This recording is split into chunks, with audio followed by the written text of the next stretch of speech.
बच्चों, कैसे हैं आप सब? बढ़िया हैं और एंजॉय कर रहे हैं लाइफ को बहुत अच्छे से। तो चलिए अब नेक्स्ट चैप्टर जो आपकी बुक में सीजी बोर्ड की बुक्स में लेसन नंबर 2 है, दो चर का रैखिक समीकरण। आज हम उसके विषय में पढ़ेंगे। तो हम क्या क्या पढ़ेंगे? तो पहले तो हम पढ़ेंगे कि ये क्या है, किस तरह से इसको हम निरूपित करते हैं, कितनी प्रकार से हम इनका हल कर सकते हैं, और मात्र देखने से हम कैसे समझ पाएंगे कि इनको हम हल करेंगे तो परिणाम हमको क्या मिलेगा और इसका ज्यामितीय अर्थ क्या होगा। इसके बाद हल की जो विधियां हैं उनको समझेंगे हम, फिर उसमें जो के का मान निकालने की एक विधि है उसको समझेंगे। इसके बाद समीकरण बनाना, जब वाक्य दिए रहेंगे तो वाक्यों से हम समीकरण कैसे बनाएंगे ये भी समझेंगे और हल करना सीखेंगे। तो इस प्रकार से इतनी चीजें हम इसमें सीखेंगे। तो पहले हम आते हैं दो चरों की रैखिक समीकरण। आखिर ये है क्या, है ना? तो इसके लिए सबसे पहले अपन चलते हैं थोड़ा सा छोटी क्लासेस में। सबने पढ़ा है, KG1 पढ़ा है, पहली कक्षा में पढ़ा है, और जैसे KG1 KG2 पहले था, अभी भी होगा, है ना, क्लास 1 में, और बहुत छोटी छोटी क्लासेस में कुछ जो चीजें आप लोगों ने पढ़ी है वहीं से हम शुरुआत करेंगे। मैंने पहले भी कहा है, मैथ्स जो है वो हर साल का आपका जुड़ता चला जाता है। जो आपने पिछली कक्षा में अध्ययन किया था उसका रोल अगली कक्षा में कहीं ना कहीं आपको मिलेगा। जो इस कक्षा में पढ़ रहे हैं उसका रोल आपको अगली कक्षा में मिलेगा। तो मैथ्स जो है वो जुड़ता चला जाता है, इसलिए ये इजी भी है और डिफिकल्ट भी है, क्योंकि आपको याद रखना पड़ेगा, और याद रखना गणित इतना कठिन नहीं है। एक उदाहरण से समझ लीजिए कि 2 गुणित 3 कितना होता है। मेरे ख्याल से सभी को मालूम होगा कि 2 गुणित 3 कितना होता है, 6। ठीक, ये हमने कब पढ़ा था? पहली कक्षा में, या दूसरी में मान लीजिए आपने पढ़ा था, पहाड़ा पढ़े होंगे, तो 2 गुणित 3 तो 6। अब अपन किस क्लास में आ गए? 10th। पर अभी भी हमको वह चीज याद है जो हमने कक्षा दूसरी में पढ़ी थी। पर यदि हम पिछली क्लास की ही इतिहास की कोई घटना उठाकर देख लें, या आपसे पूछा जाए कि बैटल ऑफ प्लाजी कब हुआ था, या बक्सर का युद्ध कब हुआ था, या हल्दी घाटी का युद्ध कब हुआ था, किसके किसके बीच हुआ था, तो ये सारे प्रश्नों के जो उत्तर हैं वो मेरे ख्याल से जितने लोग इस चैनल को देखेंगे या जितने बच्चे इसके थ्रू माध्यम से पढ़ रहे हैं, उनमें से मेरी पूरी गारंटी है कि 10 में से 3 या 4 लोगों को मालूम होगा, या हो सकता है संख्या और कम हो या ज्यादा हो, डिपेंड्स, है ना। तो वह चीज हमें याद नहीं रहती। पर गणित चूंकि हमारा अभ्यास का विषय है, इसलिए हम जितना अभ्यास उसका करते जाते हैं उतना वो हमारे मस्तिष्क में एक फिक्स जगह बनाता चला जाता है। तो हमने बचपन में एक चीज पढ़ी थी, आप लोग सभी ने पढ़ी है, आपकी टीचर ऐसे देती थी, याद है? आपकी टीचर देते थे, यहाँ पर डब्बा बनाते थे, डब्बा में +5 करेंगे तो 9 बनेगा, है ना। तो अपन कैसे करते थे? आप लोग इसको हल करते थे, है ना। कैसे करते थे? तो 9 गोले बना लिए, 1 2 3 4 5 6 7 8 9, और उसमें से कितने गोले हटा देते थे? 5 गोले, है ना। 1 2 3 4 5, कितने बच गए? 4 गोले, है ना। तो यहाँ पर आंसर क्या आ जाता था अपना? 4। इसी तरह से पढ़ते थे अपन। तो थोड़ा बहुत याद होगा आप लोगों को, छोटी क्लासेस में इसे अपन ने पढ़ा है कि इसमें से -3 कर रहे हैं तो हमको कितना आ रहा है? 4, ठीक है ना। तो इसमें से माइनस करेंगे, तो जब माइनस करेंगे तो क्या करेंगे अपन? उतने को ऐड करेंगे। इसमें उल्टा हो जाता है ना, कि इसमें इस डब्बे को 5 से जोड़े तो कितना मिल गया? 9। मतलब इस डब्बे में कौन सा डिजिट अपन रखेंगे? तो अपन 1 से शुरू कर देंगे, तो 5 में 1 जोड़े तो कितना आ गया? 6। हमको कितना चाहिए? 9। गलत हो गया। 5 में 2 ऐड कर रहे हैं तो कितना आ जा रहा है? 7। तो वो भी आंसर गलत हो गया।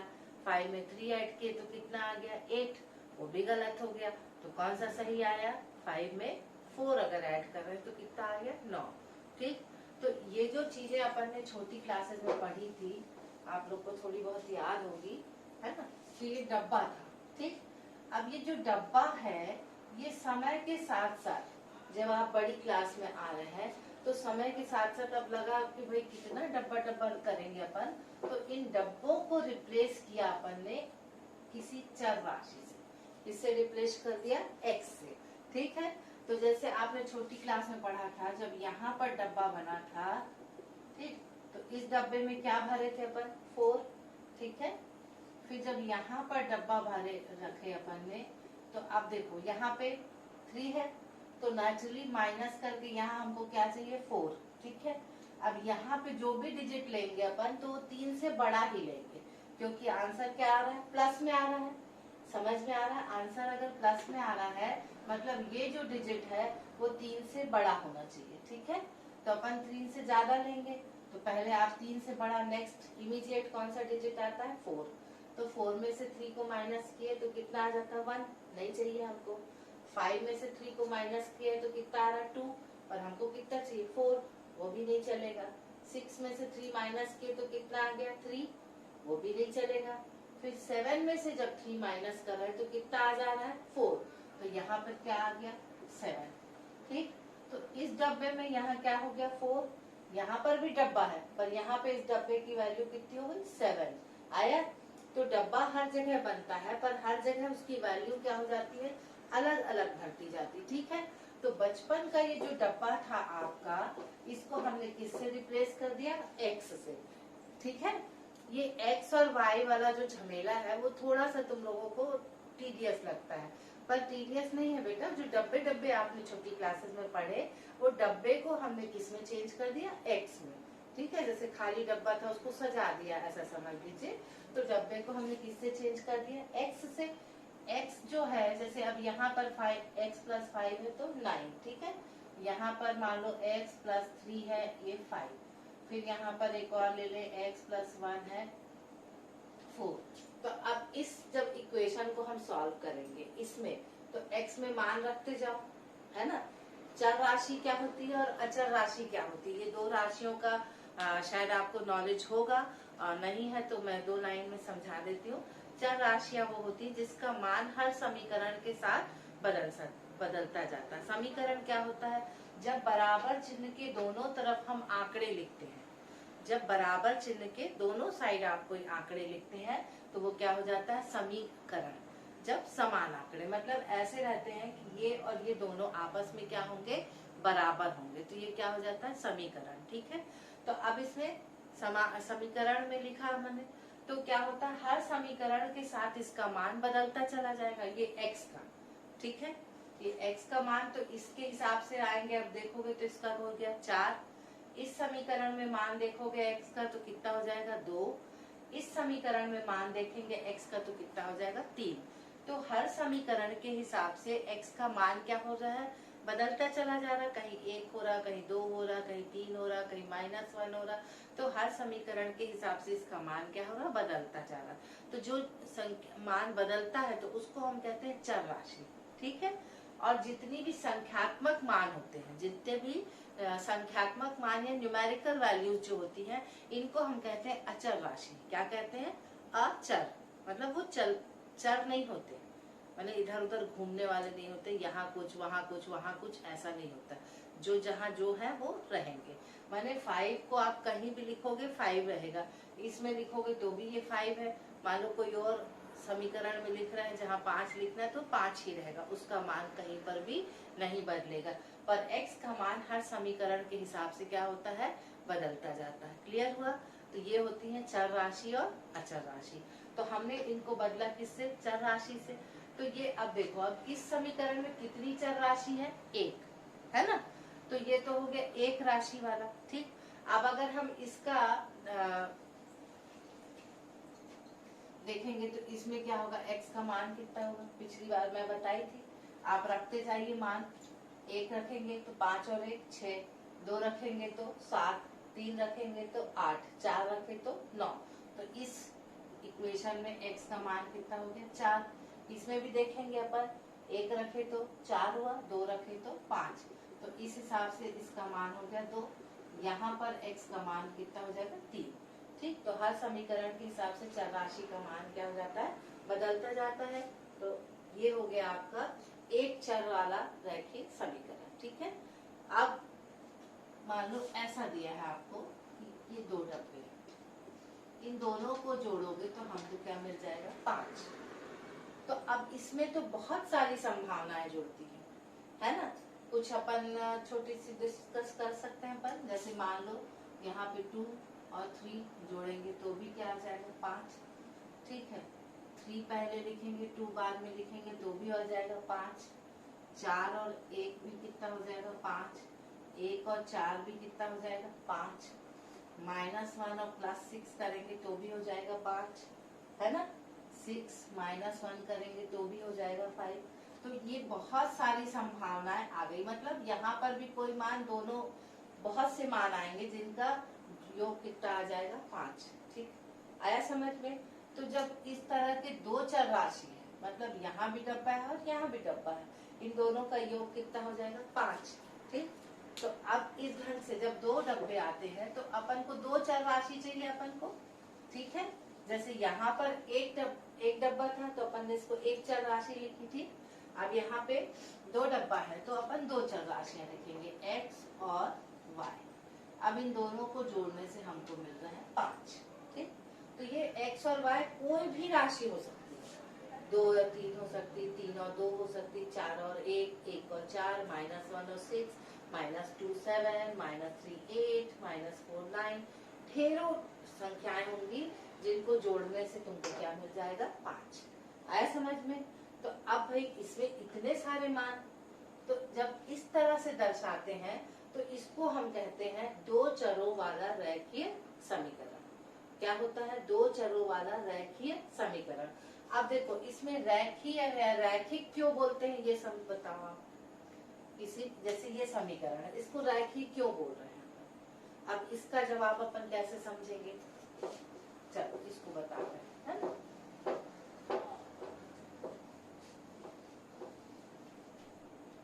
अब अपन यहाँ पहले एक डब्बा बनाते हैं, ठीक। ये डब्बा बना,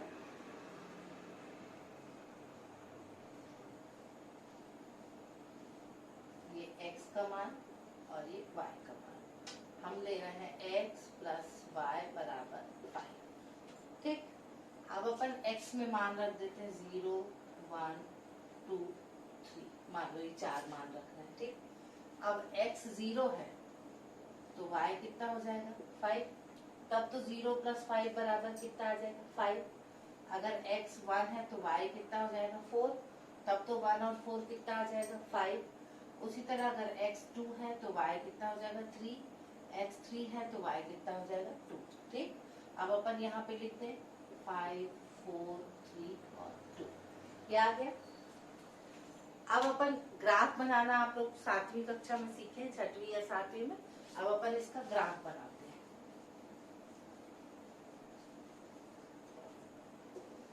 इसी बारे में आपको ग्राफ भी बनाना समझ में आ जाएगा। चलिए ये ग्राफ है, ये x अक्ष और ये y अक्ष, 0 1 2 3 4 5, 1 2 3 4 और ये आ गया आपका 5, ठीक है। अब अपन ग्राफ बनाए। आप लोग पढ़े हैं छोटी क्लासेस में, 6वीं 7वीं में ग्राफ को कैसे करते हैं। तो x अक्ष में किसको देखना अपन को 0, तो x अक्ष का 0 ये ले लिया अपन ने। y अक्ष में कितना देखना है अपने को 5, तो 1 2 3 4 5। अब दोनों बिंदु यहीं पे मिलेंगे तो ये पहला हो गया आपका x 0 और y 5। पहली संख्या किसको निरूपित करती x को, दूसरी संख्या किसको निरूपित करती y को। अब अपन लेंगे 1 और 4, तो ये देखो x अक्ष में ये 1 है, y अक्ष में क्या है 4। अब दोनों को ऐसे बढ़ाना अपन को, ऐसे इसको बढ़ाइए और ये इसको यहाँ से ऐसे लेके जाइए। ये जहां पर मिले, जहां पर दोनों मिले उसमें लिखना अपन को, इस बिंदु पे x का मान 1 होगा और y का मान 4 होगा। इसका मतलब होता है, ठीक है। इसका मतलब ये कहते हैं अपन कि जो बिंदु है वो x अक्ष से 4 इकाई दूरी पे है। कितनी दूरी पे है? 4 इकाई दूरी पे। और y अक्ष से कितनी दूरी पे है? 1 इकाई। क्लियर हुआ? ये किसी भी बिंदु के स्थान को निर्धारित करता है, ठीक। तो ये हो गया अपना। अब आगे 2 और 3, तो ये 2 है और ये 3, फिर अपन आगे बढ़ाते हैं बेटा इसको ऐसे, है ना, और इसको ऐसे यहाँ से ले जाएंगे जहां पर भी मिलेगा ये मिला, इसको अपन रख लेंगे 2 और 3। मतलब अब क्या हो गया, ये जो बिंदु है एक्स अक्ष से कितनी दूरी पे है, 3 इकाई, और वाई अक्ष से कितनी दूरी पे है, 2 इकाई से। याद रखो उल्टा होता है, एक्स अक्ष से वाई दूरी पे होता है और वाई अक्ष से एक्स दूरी पे उल्टा होता है। देख लो यहाँ पे एक्स अक्ष से ये दूरी है ना, ये दूरी किसके बराबर है, इसके, तो ये कितनी इकाई है, 3, तो एक्स अक्ष से कितनी दूरी पे है, 3 इकाई पे दूरी पे है, और वाई अक्ष से कितनी दूरी पे है, 2 इकाई। ठीक, अब अगला देख लें अपन 3 और 2, ये 3 और ये 2, फिर अपन आगे बढ़ा देते हैं। ठीक है, तो ये बिंदु, अब इन सबको अपन जोड़ेंगे तो ये बन जाएगी एक सरल रेखा। थोड़ा सा गड़बड़ है, इसको देख लीजिए आप, ये है 3 और 2, तो ये क्या बन गई, सरल रेखा। जब भी आप रेखा का निरूपण करते हैं तो दोनों तरफ चिन्ह आपको तीर का लगाना है, वो ये दर्शाता है कि आप रेखा को दोनों ही तरफ जितना चाहें उतना बढ़ा सकते हैं। ठीक है, तो इसलिए चिन्ह लगाना है, और ये किसके कारण बनी है, इस समीकरण के कारण बनी है। ठीक है, तो यहाँ पर आप चाहें तो इस समीकरण को लिख सकते हैं, ऊपर लिखते हैं एक्चुअली इसको। ठीक, ये ऐसे मिटा देते हैं ऊपर, तो ये हो गई आपकी रेखा, हो गई x + y = 5। तो जब हमने इस समीकरण को ध्यान में रखकर जब ये बनाया तो ये क्या बन गई, एक सरल रेखा। क्या बन गई, एक सरल रेखा। इसलिए हम कहते हैं ये क्या होता है, 2 चरों का रैखिक समीकरण। मतलब वो 2 चर राशि लेकर जो हम समीकरण बनाते हैं और उस समीकरण को ध्यान में रखकर अगर हम ग्राफ बनाते हैं तो हमको किसका ग्राफ मिलता है, एक सरल रेखा का।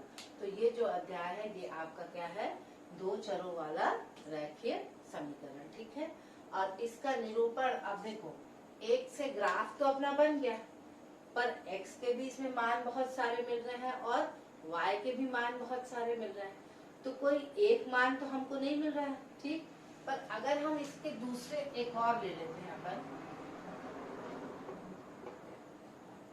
मान लो ये एक और ले लिया कि अगर इनको जोड़ते हैं तो कितना मिल रहा है हमको, 5, पर अगर हम इनको घटाते हैं तो कितना मिल रहा है हमको, 1। अब बताओ x और y का मान क्या होगा। मतलब वो 2 मान हमको x और y के ले रहे हैं, जिनको जोड़ने से हमको क्या मिलता है, 5, और घटाने से क्या मिलता है, 1। आया समझ में। तो अब जब हम इन युगपत समीकरण मतलब 2 समीकरण ले रहे हैं अपन, क्या समीकरण ले रहे हैं, 2, एक न लेके कितना ले रहे हैं, उसका साथ में एक जोड़ीदार। जोड़ीदार क्यों लेना है, क्योंकि हमको x और y का नियत मान निकालना है। क्या निकालना है, x और y का नियत मान। आया समझ में। अब अगर हम इसको भी लेते हैं और ऐसे ही डब्बा बनाते हैं, ठीक है, तो कैसे बनेगा, देखो इसका डब्बा भी यही बना देना, छोटा सा बनाते, ज्यादा बड़ा नहीं। ठीक, ये x और ये y। ठीक, अब देखो ये x - y है, तो अगर अपन x को 3 लेते हैं तो y में से चलो अब इसमें से कितना घटाओगे कि 1 मिलेगा तुमको, कितना घटाएंगे, 2। ठीक है, x अगर 4 लेंगे तो y कितना ले लेंगे अपन, 3। अंतर कितना आना चाहिए, 1, है ना, और x अगर 5 लेंगे तो y कितना आ जाएगा, 4। क्लियर हुआ। अब अपन इसको लेके ग्राफ बनाते हैं, बात समझ में आ रही है। यहाँ पर अपन इसमें मान रख के देख लो, तुम लोग मान रख के देख लो। पहले x को 3 लिखा अपन ने, अब यहाँ पे रखते जाओ, y को 1 लिखेंगे तो 3 में से 1 गया तो कितना बचेगा, 2। 3 में से 2 गया तो कितना बचा, 1। मतलब y का मान कितना आएगा, 2, क्योंकि हमको आंसर कितना चाहिए, 1। अब x का मान फिर बदल दिया हमने, 4, तो y का मान यहाँ क्या आएगा, फिर देख लो रख के, 1 लिखे तो 3 मिला, 2 लिखे तो 2 मिला, और 3 लिखे तो 1 मिला। अगर इनके बीच का अंतर कितने कितने का होना चाहिए, 1 1 का। इसका मतलब है इनका योग होना चाहिए 5 और इसका अंतर होना चाहिए 1। ठीक, अब अपन इसका ग्राफ बनाते हैं, इसका ग्राफ बनाते हैं इसका। तो देखो पहला लेंगे x 3 है, ये देखो, और y 2 है। तो ये देखो ये तो यही वाला बन गया अपना, ये बिंदु मिला अपन को, x 3 है और y 2। ठीक, अब x 4 है और y 3, x 4 और y 3, तो ये आ गया, ये बिंदु आया। ठीक है, x 4 और y 3। अब x 5 है और y कितना है 4, तो x ही 5 है और y कितना आ जाएगा, यहाँ से देखेंगे अपन तो ये बिंदु आया, x 5 और y 4। अब ये तीनों बिंदु को भी अपन ऐसे जोड़ दें। ठीक, तो ये जो बिंदु है, देखो ध्यान देना, ये जो बिंदु है वो इस रेखा में भी स्थित है और इस रेखा में भी स्थित है, दोनों में है ना। देखो इस बिंदु से ये रेखा भी जा रही है और ये रेखा भी जा रही है, तो वह बिंदु जो दोनों रेखाओं में स्थित हो उसको हम कहते हैं प्रतिच्छेदी बिंदु। कौन सा बिंदु कहते हैं? प्रतिच्छेदी बिंदु। ठीक है, और देखो इसमें 3 2, इसमें भी था, देखो ये 3 और 2 था ना, और इसमें भी है 3 2, दोनों में है। आया समझ में? क्लियर हुआ? तो वो मान जो दोनों समीकरण को संतुष्ट कर रहा है वो कौन कौन सा है? देखो x को अगर 3 रखेंगे और y को 2, तो 3 और 2 क्या हो गया 5, और 3 में से 2 गया तो कितना मिल गया 1। तो वह मान जो दोनों समीकरण को संतुष्ट कर रहा है वो कौन कौन से निकल गए अपन के? x का 3 और y का 2, ये मान निकल गया। आया समझ में? तो ये क्या हो गया इसका आंसर, ये क्या हो गया इसका आंसर। आया समझ में? और ये बिंदु कौन सा है? यही वाला है। ठीक, तो ये वो मान है जो दोनों समीकरण को संतुष्ट करता है। गणित की भाषा में जब हम कहते हैं ये आंसर है, या ये कहते हैं कि जब ये बिंदु दोनों रेखाओं के कटान पे रहता है, मतलब जहाँ पर दोनों रेखाएं आपस में एक दूसरे से मिल रही हैं। किस बिंदु पे मिल रही है? 3 और 2 पे। तो वो बिंदु क्या कहलाता है? प्रतिच्छेदी बिंदु। और ये जो बिंदु है इसका मान दोनों समीकरण को संतुष्ट करता है। जब हम ये शब्द कहते हैं कि समीकरण को संतुष्ट करता है, इसका मतलब होता है कि जब हम मान डालेंगे तो बायां पक्ष और दायां पक्ष आपस में क्या हो जाते हैं? बराबर। ठीक है, जैसे यहाँ पर देखो x हम 3 रखेंगे और y 2 रखेंगे, तो 3 और 2 क्या हो गया 5, और दायां पक्ष भी अपना कितना है 5। तो बायां पक्ष और दायां पक्ष क्या हो गए आपके? बराबर हो गए। कब? जब x को 3 डाले और y को 2 डाले। क्लियर हुआ? तो ये आपका हो गया, ये बिंदु कौन सा कहलाया? प्रतिच्छेदी बिंदु, जहाँ दोनों रेखाएं एक दूसरे को मिलती हैं, प्रतिच्छेदी बिंदु कहलाता है। और वही बिंदु उस समीकरण, युगपत समीकरण का हल होता है। क्लियर हुआ? और इस विधि को ग्राफीय विधि कहा जाता है, आगे मैं उसको बताऊंगी। तो ये विधि आप देखकर अच्छे से समझ लीजिए, क्योंकि बाद में फिर मैं इसको डिस्क्राइब नहीं करूंगी, क्योंकि थोड़ी लंबी हो जाती है। ठीक है, और इस तरह की रेखाएं कैसी रेखाएं कहलाती हैं? प्रतिच्छेदी रेखाएं, क्योंकि ये दोनों रेखाएं एक ही और केवल एक ही बिंदु पर मिलती हैं, इसलिए इसको हम कहते हैं क्या बोलेंगे अपन इसको? Unique solution. इंग्लिश में बोलते हैं इसको यूनिक सोल्यूशन। ठीक है, तो ये हो गया आपका। और ये जो समीकरण है ये कौन सा हो गया? युगपत समीकरण। और इन्हीं को बोलते हैं दो चर वाली राशियों का रेखीय समीकरण। ठीक, आया समझ में? तो ये क्या है आपको समझ में आ गया? निरूपण। अब हल के प्रकार, मतलब ये एक समीकरण है 2x + 3y = 50 के मान, कोई एक समीकरण है, और दूसरा कोई और समीकरण है x + 2y = 5। एक एग्जाम्पल है। तो अब इसमें x में क्या मान रखोगे और y में क्या मान रखोगे कि जब ये हल हो तो तुमको क्या मिले 15, और इनमें क्या मान रखोगे तो क्या मिले आपको 5। मान लो इस टाइप कोई समीकरण है, तब इसको हल करना पड़ेगा। तो उसी को हल करने के हमको प्रकार बताना। तो मान निकालने के लिए भाई, और x और y का मान निकालना है, मान निकालने के लिए कोई तरीका तो होगा, तो उस तरीके को हम कहते हैं हल करने का प्रकार। ठीक है, तो जिस तरीके से x और y का मान निकल पाए, ऐसे कितने तरीके हैं अपने पास? 4 तरीके हैं। पहला ग्राफीय विधि, जो अभी मैंने आपको करके दिखाया। दूसरा है विलोपन विधि। तीसरा है प्रतिस्थापन या विस्थापन विधि। चौथा है वज्र गुणनफल विधि। अब इनको अगर अपन देखेंगे तो नाम से क्लियर है, ग्राफीय विधि में ग्राफ बनाओ और हल निकाल के देख लो आपका क्या हल आ रहा है। ठीक है, विलोपन विधि में क्या है, विलोपित करना माने गायब कर देना है, चाहे x को गायब करो चाहे y को गायब करो। ठीक है, और प्रतिस्थापन या विस्थापन, प्रतिस्थापन या विस्थापन को आप सब्स्टिट्यूट शब्द पढ़े होंगे, या क्रिकेट तो सभी देखते हैं आप लोग, क्रिकेट में एक सब्स्टिट्यूट प्लेयर होता है ना। सब्स्टिट्यूट प्लेयर का क्या रोल रहता है, वो किसी दूसरे खिलाड़ी को रिप्लेस कर देता है ना। तो यहाँ पर तो दो ही खिलाड़ी हैं, एक x है और दूसरा y है, तो चाहे x को किससे y से रिप्लेस करे या y को किससे रिप्लेस कर दे, x से, बस इसमें यही काम रहता है। ठीक है, तो प्रतिस्थापन, विलोपन, ग्राफी, और चौथी है वज्र गुणनफल विधि।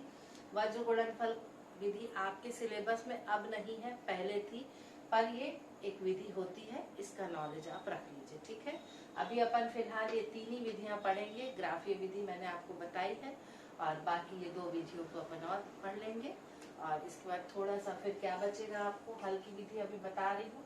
अभी अवलोकन से हल एवं ज्यामितीय अर्थ समझना, इसको आप समझ लीजिए। तो जब प्रश्न आएगा तो सबसे पहले तो आप ये देख लेंगे कि इसका हल निकल सकता है या नहीं निकल सकता।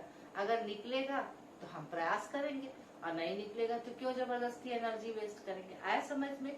तो पहले तो अवलोकन और इसका जो निरूपण है, निरूपण क्या होता है, गणित में जो स्टैंडर्ड इक्वेशन बनते हैं, समीकरण जो बनते हैं, उनको मॉडल रूप में लिखा जाता है, उसको हम कहते हैं निरूपण। ठीक है, तो अपन रैखिक समीकरणों का निरूपण पहले देख लेंगे और फिर आगे हल करते हैं। ठीक, यहाँ देखते हैं अपन। देखिए पहला समीकरण आप देखिए क्या लिखा है, देखो -4x + 6y = 3। दूसरा समीकरण क्या लिखा है, 2x - 3y = 5। ये तो एक जोड़ी हो गई इनकी, जोड़ी जोड़ी में रखना है ना भाई, युगपत मतलब दो जोड़ी को बोलते हैं ना, योग। ठीक, अब यहाँ देख लें, x + 2y = 3, और ये है 4x + 3y = 2, ये भी जोड़ी हो गई है ना। अब इसमें जो ध्यान देने वाली बात है वो ये है, x तो सब में वही है, y भी है। ठीक है, बदल कौन रहा है, ये 4 6, यहाँ पे 2 3, ये भी है 3 और 5, यहाँ पे कुछ नहीं है मतलब 1, ये है 2, ये 3 4 3 2, ये सब बदल रहे हैं। ठीक है, तो अब इनको हम स्टैंडर्ड फॉर्म में कैसे लिखेंगे, तो इसके लिए हम क्या करेंगे, इनको एक अलग चर राशि देंगे अपन, है ये क्या, अचर राशि। पर जब हम लिखते हैं तो अपन ऐसे लिखते हैं कि a1x + b1y = c1, और ये होता है a2x + b2y = c2। मतलब यहाँ पे क्या बदलेगा, देखो भाई, a1 b1 c1 बदलेगा, a2 b2 c2 बदलेगा। ठीक है, अब इसके आधार से इस पे देख के बताओ, यहाँ पे a1 कितना है 1, b1 कितना है 2, ठीक है, c1 कितना है 3। यहाँ तुलना करो, देखो a2 की जगह क्या लिखा है 4, तो a2 बराबर हो गया 4, b2 बराबर कितना हो गया 3, और c2 बराबर कितना हो गया 2। क्लियर हुआ? इसमें कोई दिक्कत है? उम्मीद है समझ में आया होगा। ये इसका स्टैंडर्ड रिप्रेजेंटेशन है, या क्या बोलेंगे अपन, दो चर वाले रैखिक समीकरणों का ये निरूपण है स्टैंडर्ड फॉर्म में। ठीक है, तो ये इसको निरूपित करते हैं। अब इसमें देखो a1 b1 c1 की जगह मान जो है वो बदलते जाएगा, तो समीकरण अपने आप अलग अलग अलग अलग बनता चला जाएगा। ठीक है, अब तुमको देखकर पहचानना है कि ये समीकरण किस तरह की रेखाओं को निरूपित करते हैं।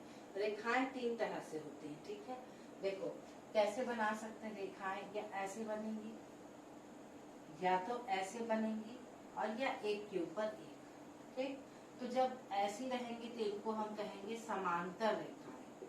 क्या कहते हैं अपन इसको, समांतर रेखाएं। ठीक है, ये एक दूसरे को काटेंगी तो ये क्या कहलाएंगी, प्रतिच्छेदी। ठीक है, और जो एक के ऊपर एक होंगी तो वो क्या कहलाएंगी, समपाती। ठीक, आया समझ में? तीन प्रकार से आपको मिलेगा। जब भी आप कोई समीकरण हल करेंगे तो जो रेखाएं हैं वो इन्हीं तीनों में से किसी स्टाइल पे बनेगी। ठीक, अपन चाहेंगे तो इनको ग्राफ से भी कर देख सकते हैं कि कैसी कैसी रेखाएं आपकी मिल रही हैं। ठीक है, फिर बाद में इससे भी बना देंगे। तो अब इसमें सूत्र है जो आपको याद रखना है। यदि ऐसा होगा तो ये रेखाएं ऐसी होंगी और ऐसा होगा तो रेखाएं ऐसी होंगी। ठीक है, तो सबसे पहला है यदि A1 upon A2 is not equal to B1 upon B2। ठीक है, अगर A1 upon A2 is not equal to B1 upon B2 तो अद्वितीय हल होगा। अद्वितीय हल का मतलब एक और केवल एक हल होगा। वो एक और केवल एक हल का मतलब होता है दोनों रेखाएं आपस में सिर्फ एक बिंदु पर मिलेंगी। आया समझ में? दोनों रेखाएं आपस में सिर्फ एक बिंदु पर मिलेंगी। तो वो कैसी रेखाएं होंगी? प्रतिच्छेदी रेखा। कैसी रेखाएं होंगी? प्रतिच्छेदी रेखा। तो जब ये होगा तो हल कैसा मिलेगा आपको? अद्वितीय हल। कैसा मिलेगा आपको? अद्वितीय हल मिलेगा। और जो रेखाएं मिलेंगी मतलब ये ज्यामितीय रूप में क्या होगा? तो इसका क्या होगा बताओ? ये होंगी आपकी प्रतिच्छेदी रेखा। कैसी रेखा होंगी? प्रतिच्छेदी रेखा। आया समझ में? पक्का? कोई डाउट इसमें? अब दूसरा है A1 upon A2 is equal to B1 upon B2 but not equal to C1 upon C2। A1 upon A2 और B1 अपॉन B2 क्या है? आपस में बराबर है, पर किसके बराबर नहीं? C1 upon C2। उस समय इसका कोई हल नहीं मिलेगा। क्या नहीं मिलेगा? कोई हल नहीं। मतलब ऐसी कोई बिंदु नहीं है जहां पर दोनों रेखाएं आपस में मिलती हैं। अब जब दोनों रेखा कहीं पर भी नहीं मिल रही हैं मतलब वो कैसी रेखाएं हैं? समांतर रेखाएं। आया समझ में? तो तीसरा जो हल मिलेगा आपको, ये कैसी रेखाएं मिलेंगी अपने को? समांतर। ठीक है, क्या मिलेंगी अपने को? समांतर रेखाएं और कोई हल नहीं। ठीक, आप इसको नोट कर लीजिएगा क्योंकि छोटे छोटे क्वेश्चंस में इस तरह के क्वेश्चन आते हैं और मैं यहाँ पर और आपकी एक्सरसाइज है उसको करा दूंगी, आपकी बुक में है। ठीक है, अब तीसरा है अगर A1 upon A2 is equal to B1 upon B2 is equal to C1 upon C2। तीनों आपस में बराबर है। आपस में बराबर है मतलब आपको कितने हल मिलेंगे? अनेक हल। कितने हल मिलेंगे? अनेक हल। और रेखाएं कैसी होंगी? संपाती, मतलब एक के ऊपर एक। ये आपको याद रखना है। ठीक है, ये पूरा ये टेबल जैसे बनता है और इसको याद रखना। जैसे ही आपको समीकरण दिया है आप देखिए, समझिए और उस हिसाब से क्लियर कर लीजिए। अगर आपको दिख रहा है कि समांतर रेखाएं हैं तो फिर इसका क्या मतलब है हल निकालने का? अगर दिख रहा है कि प्रतिच्छेदी रेखा है तो हल मिलेगा, अगर संपाती रेखा है तो फिर अनेक हल मिलेगा। ऐसे पहला समीकरण है ना। अब इसको देखिए अपन। तो सबसे पहले मानक समीकरण से इसको तुलना करेंगे। ठीक है, मानक समीकरण मतलब स्टैंडर्ड इक्वेशन। अब देखो A1 के स्थान पे क्या है? देखो यहाँ पे -4। ठीक है, B1 के स्थान पे 6, C1 के स्थान पे 3 दिया है। अब A2 के स्थान पे 2, B2 के स्थान पे -3 और C2 के स्थान पे 5 दिया है।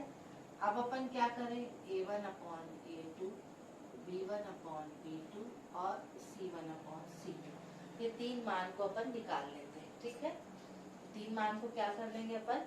निकालते हैं। तो देखो क्या क्या निकलेगा? -4 अपॉन 2। ठीक है, ये है 6 अपॉन -3 और ये है 3 अपॉन 5। ठीक, अब इसको काटे, 2 एकम 2, 2 दूनी 4, तो ये कितना आ गया? -2। इसको काटे तो 3 एकम 3, 3 दूनी 6। ऋण चिन्ह नीचे हो या ऊपर उसका कोई मतलब नहीं रहता, मतलब ये भी कितना आ गया? -2 और ये है आपका 3/5। तो देखो A1 अपॉन A2 और B1 अपॉन B2 ये दोनों तो आपस में क्या हो गए? बराबर। पर ये 3/5 आपस में बराबर हुआ क्या? नहीं हुआ।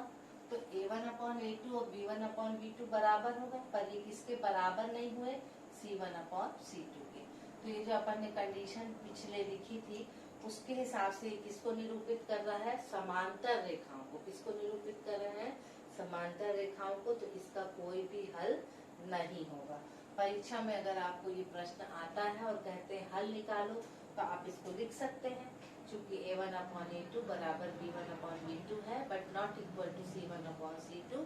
अतः इसका कोई हल नहीं होगा, क्योंकि ये समांतर रेखाओं को निरूपित करती है। ठीक है, ये दोनों समीकरण समांतर रेखाओं को निरूपित करते हैं। क्लियर हुआ? अब इसको आप चाहें तो ग्राफ के माध्यम से समझ सकते हैं।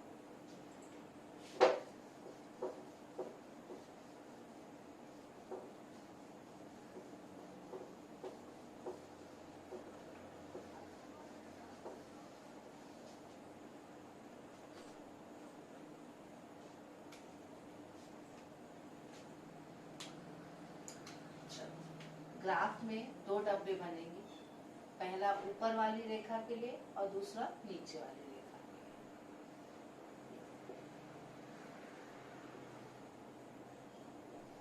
इन जनरल 3 मान लेते हैं, 0, 1 और -1।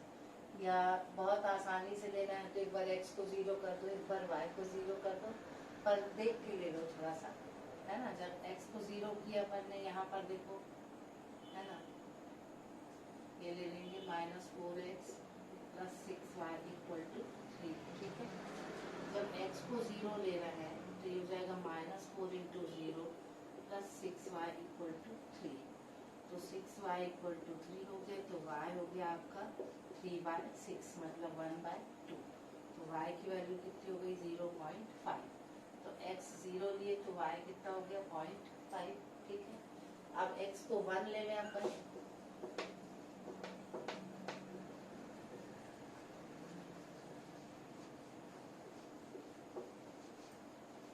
अब x को कितना लेंगे अपन, 1।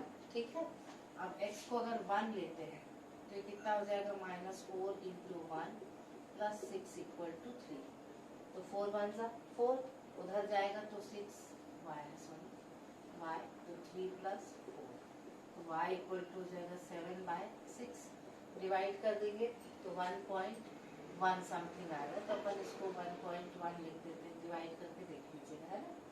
तो 1.1 मान लीजिए आया।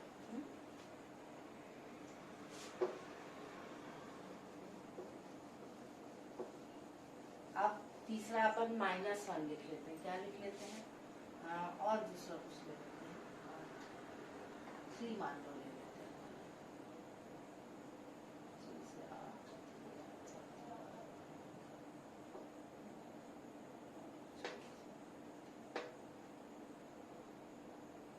चलो -1 ही ले लेते हैं। ठीक, तो -4 × -1 + 6y = 3।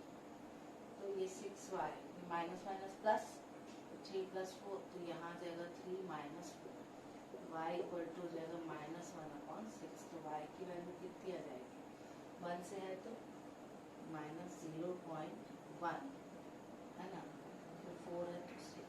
ठीक, इतना। तो इसको अपन मोटा मोटी ले लेते हैं, -0.2। अब ग्राफ बनाएंगे अपन, पहले उसकी भी वैल्यू निकाल लेते हैं, फिर ग्राफ बनाएंगे। ठीक, फिर हो गया -0.2। अब उसके लिए भी बना ले पहले डब्बा।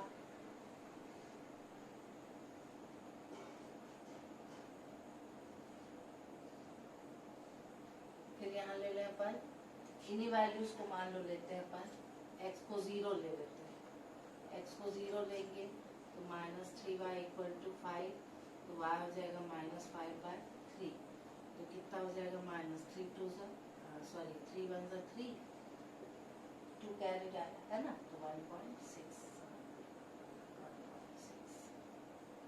ठीक, फिर आप लोग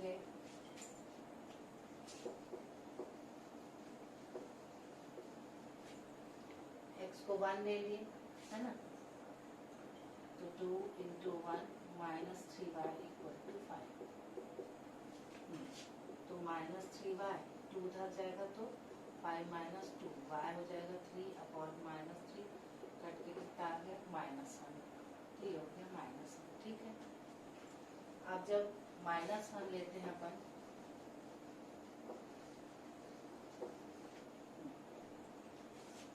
x इक्वल टू -1, ठीक, तो यहाँ पर आप -1 -3y इक्वल टू 5, ठीक, तो ये -2 आ गया, -2 उधर जाके प्लस हो जाएगा, तो 5 + 2 -3y इक्वल टू हो जाएगा 7, तो y हो जाएगा 7/-3, ठीक है। डिवाइड करेंगे तो 3 2 6, ठीक है, 1 आएगा, ठीक, तो 3 3 9, ऐसा करके -2.3।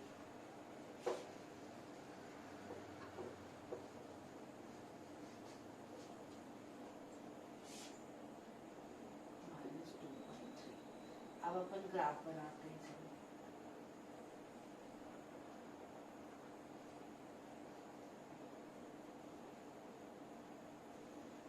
अब यहाँ देखो पॉइंट पॉइंट मिल रहा है ना, किस में मिल रहा है पॉइंट? y में। x तो ठीक है, x को अपन ये ले 0 1 2 3 और ये ले लेंगे -1 -2 -3।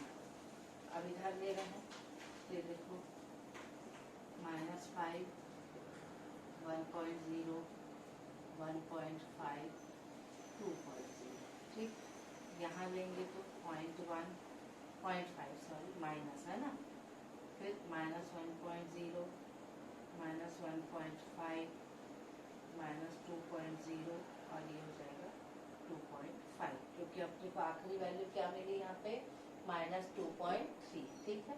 फिर ग्राफ का जो प्लॉटिंग का, और मैं आपको कल थोड़ा सा एक्सप्लेन कर दूं कि अभी ग्राफ बना के अपन ये देख लें कि समांतर रेखाओं का ग्राफ कैसे बनता है, ठीक। तो अब पहले अपन इसके हिसाब से प्लॉटिंग करते हैं। x 0 है और y कितना है 0.5, x 0 y 0.5, तो ये आ गई बिंदी, ठीक है। यहाँ लिख लेंगे अपन 0 और 0.5। दूसरा 1 और 1.1, x 1 है और y क्या 1.1, तो ये देखो 1 2 3 4 पूरा कर लेंगे तो यहाँ कहीं पे ऐसा आएगा। जब आप ग्राफ पेपर पे करेंगे तो उसमें आराम से दिखेगा, अभी इसमें नहीं, अभी मैं ऐसे अंदाज से बना दे रही, ठीक है। ये हो गया। अब तीसरा है -1, तो x का -1 तो इधर आ गया और ये 0.02, तो ये यहाँ कहीं आएगा, देखिए 0.5 है तो इसके आधा यही कहीं मिलेगा अपन को, ये, ठीक। अब ये तीनों बिंदु को ऐसे अपन ज्वाइन कर देंगे, ये, ठीक। ये किसका निरूपण हो गया, देखो -4x + 6y = 3। आया समझ में? ये किसको निरूपित कर रहा है? -4x + 6y = 3। अब अपन इसका बना रहे हैं, ये वाला इसका है ना, ठीक है। अब इसको फिर बनाएंगे 0, तो ये है -1.6, तो माइनस मतलब नीचे आएगा यहाँ कहीं, ये बिंदु हो गया 1, फिर 1 और -1, ये 1 है और ये -1 है, तो ये आ गया, ठीक। अब तीसरा है -1 और 2.3, -1 और 2.3 मतलब यहाँ कहीं आएगा, ठीक। अब इसको जब अपन जोड़ेंगे तो ये देखो ये ऐसे बनेगा, ये ऐसे है ना, ये अगर थोड़ा सा पॉइंट इधर आ जाएगा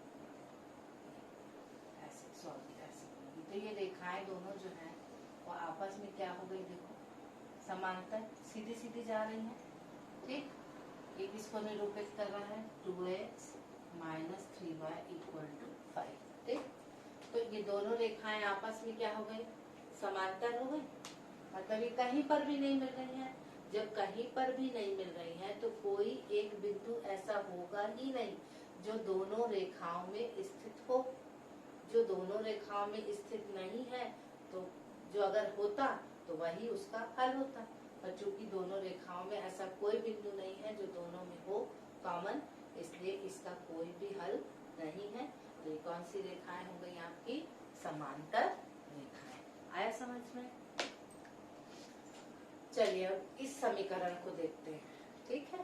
तो अब इन समीकरणों को देखते हैं, फिर अपन पहले देख लो, अगर इसके हिसाब से देखेंगे तो a1 = 3, b1 = 6, c1 = 12, ठीक है। A2 इक्वल टू, जब कुछ नहीं लिखा रहता मतलब क्या होता है वहां पे 1, तो A2 equal to 1, B2 equal to 2 और C2 इक्वल टू 4। ये हो गया। अब अपन निकालें A1 upon A2, B1 upon B2 और C1 अपॉन C2।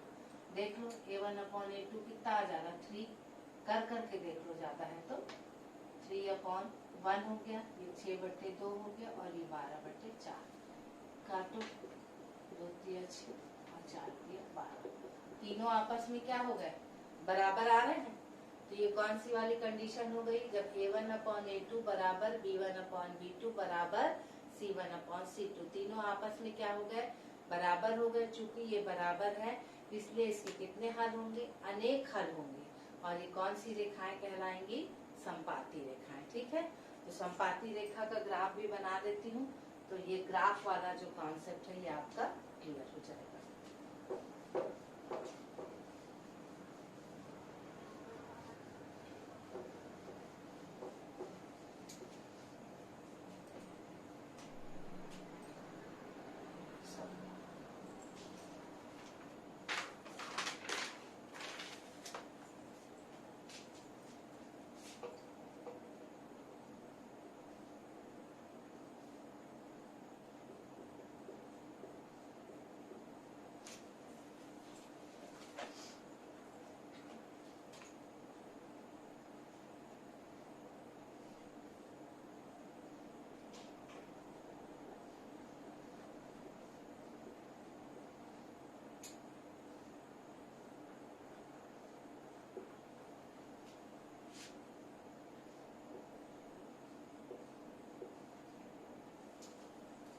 चलिए, अब दो समीकरण यही है, पिछले जो अपन ने रखे थे, इनमें मान रखना चालू करें। x अगर 0 रखेंगे, देखो 3x plus 6y equal to 12, x के स्थान पे 0 रखेंगे तो पूरा 0 हो जाएगा। 6y बराबर 12, तो y बराबर 2। ठीक है, तो x 0 रखे तो y कितना आ जाएगा 2। अब y 0 रख लो। ठीक है, जब y 0 रखेंगे तो पूरा 0 हो जाएगा, तो ये जाएगा 3x इक्वल टू 12, तो x इक्वल टू कितना आ जाएगा 4। जब y 0 आएगा तो x कितना हो जाएगा 4। ठीक है, अब जब x इक्वल टू 1 रखने हैं अपन, ठीक, तो ये यहाँ आ जाएगा 3 1 जा 3, 12 में 3 किया कितना आ गया आपका 9, तो y इक्वल टू 9/6। 3 3 जा 9 और 3 2 जा 6, तो ये डिवाइड कर लेंगे कितना आ जाएगा 1.5, तो x1 है तो ये कितना आ जाएगा 1.5। ठीक,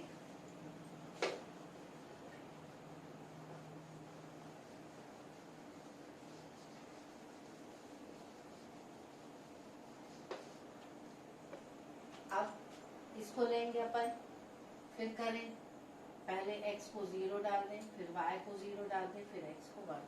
ठीक, वही चीज करते हैं। जब x को 0 डाले तो 0 प्लस 2y इक्वल टू 4, तो y का मान कितना आ जाएगा 4/2, कट के कितना आया 2, तो y का मान 2 आ गया। अब y 0 डाल रहे हैं अपन, इसको 0 डाल रहे हैं y, तो x प्लस 2 इंटू 0 बराबर 4, तो x कितना आ गया 4, तो x का मान आ गया 4। अब जब x1 डालेंगे, क्या डालेंगे, x का मान 1, मान रखते जाओ और हल करते जाओ। ठीक है, तो x का मान 1 प्लस 2y इक्वल टू 4, तो 2y इक्वल टू 4 माइनस 1, तो 2y इक्वल टू हो गया 3, y इक्वल टू हो गया 3/2, तो y इक्वल टू 1.5, तो ये आ गया आपका 1.5। अगर इसको देखोगे आप तो देखो 0 2 0 2 4 0 4 0 1 1.5 1 1.5, तीनों सेम ही बिंदु है, तो दोनों रेखाएं एक ही सी मिलेंगी ना। फिर भी ग्राफ के माध्यम से मैं आप लोग को एक बार समझा दूंगी। ठीक है,